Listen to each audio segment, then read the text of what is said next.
I think a lot of people just don't know where these jerseys come from. There's a process here, there's a lot of thoughtfulness, there's a career here.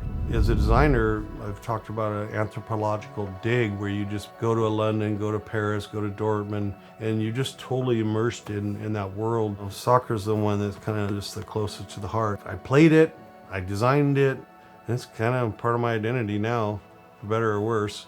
Hi, I'm Drake Ramberg, and these are my grails.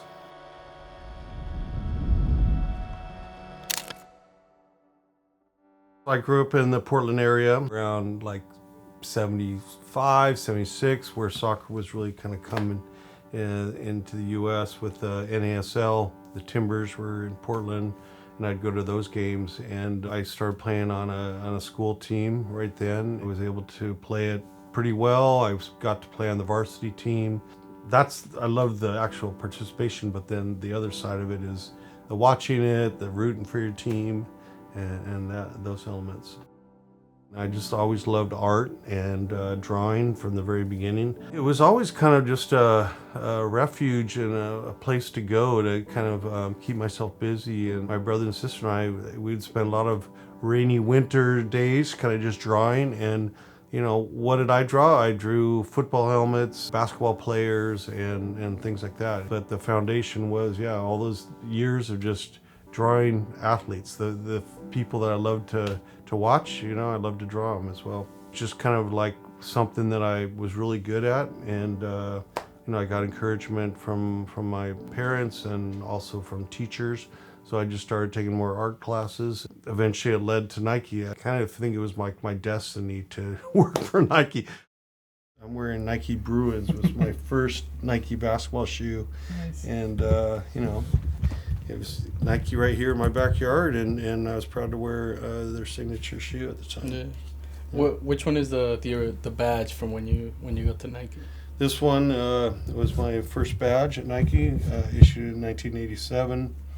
This is my badge from Europe, the European office, GmbH. This is in Germany when we were residing there. This one came when I came back to come back to Beaverton.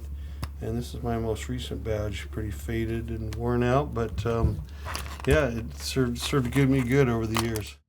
When I started at Nike in 86, 87, soccer was not even kind of on the radar for a while there. Coming in as a new guy, I was kind of assigned to lots of different things. I was doing some of the original apparel catalogs, all the layouts and things like that. When they decided that they were going to do the first Nike Premier collection, it was like, let's have Drake work on it, of course. And then they decided that we're going to have to invest and ramp up more in football. So they moved me over to Europe in 1990.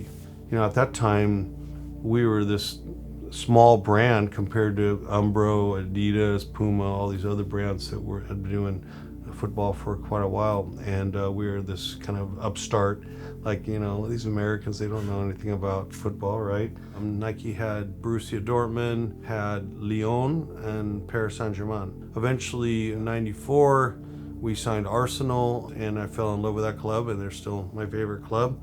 And then we signed Nigeria in 95, and then we signed Italy. But what we had going for us was kind of an American sensibility to sport. We grew up with all these teams had nicknames, the Raiders and the Chargers and the Yankees. So there's a lot of things that we would bring into the sport of football through kind of that lens. And some of the shirts that I worked on, like Arsenal, you know, they were known as the Gunners, and so that was another element that hadn't really been leveraged before like it could be. And so, you know, we added that to their crest. There was something about how do you somehow connect the word Gunners and the cannon graphic into something that's a little more energetic and vibrant and bold and powerful. And so that's where the lightning bolt motif became kind of a signature element. It's all about just kind of bringing something that hadn't been seen to the world of football from some of the other brands. And I think that's why we were successful. At the same time, it was not till decades later that, you know, you hear about how it really impacted people through social media and, you know, DMs and stuff I get, that you hear about, like, wow, when my dad brought me to that Arsenal match and he brought me this first kit that Nike did and it was so special, you know, those kind of things. It's heartwarming now to know actually the connection that you made. Come full circle today and look back at some of that product. I mean, I think we established ourselves and established, you know, that Nike kind of knew football from the beginning. You know, at retail, when you see this sitting there on a retail hanger, you want it to just feel premium, you know?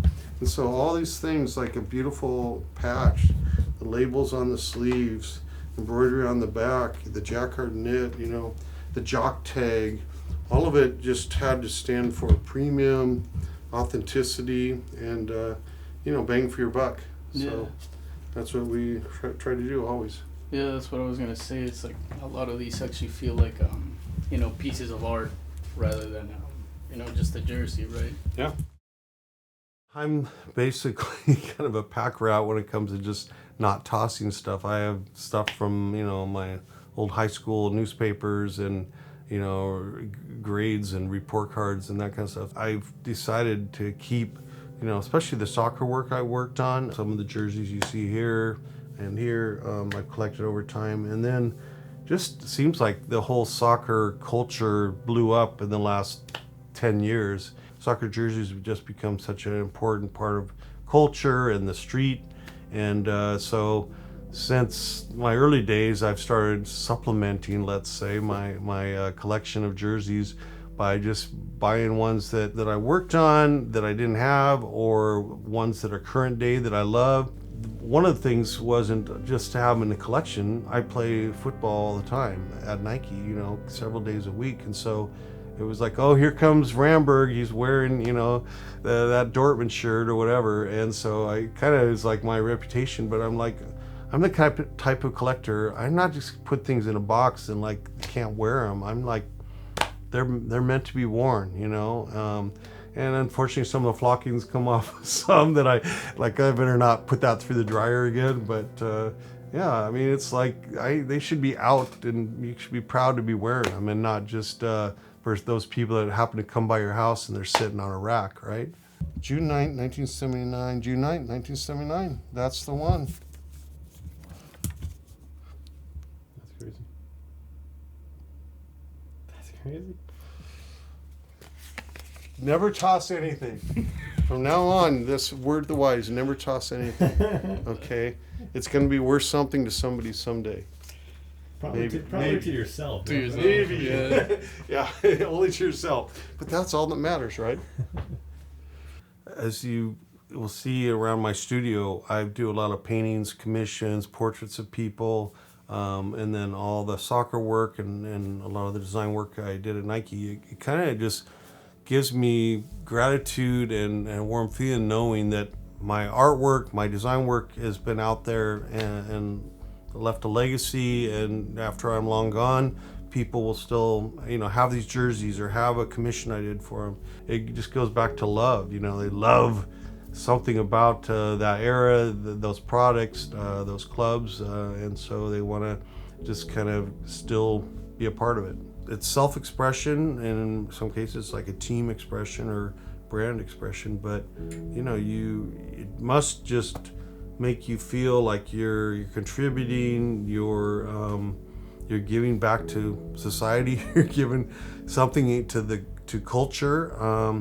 You know, then at the individual level, you're giving something to a friend that you love. Here's a drawing I did of you. I think that's how basically kind of how I show love, is like, hey, I love you, I appreciate you, you know, you mean a lot to me, and so I did this portrait of you, and you may look a little funny and think you don't look like that, you know, but whatever. So I think that's where it started from the early days. I was doing Christmas cards for the family and portraits, but then, you know, translated into the world of sport, and you're giving a gift to a club or an athlete, and hope they love it. Hope they understand that, you know, that you've put your best into it, and that's all you can ask for. There you go. Wait, I can't tell which one's the statue. That's awesome.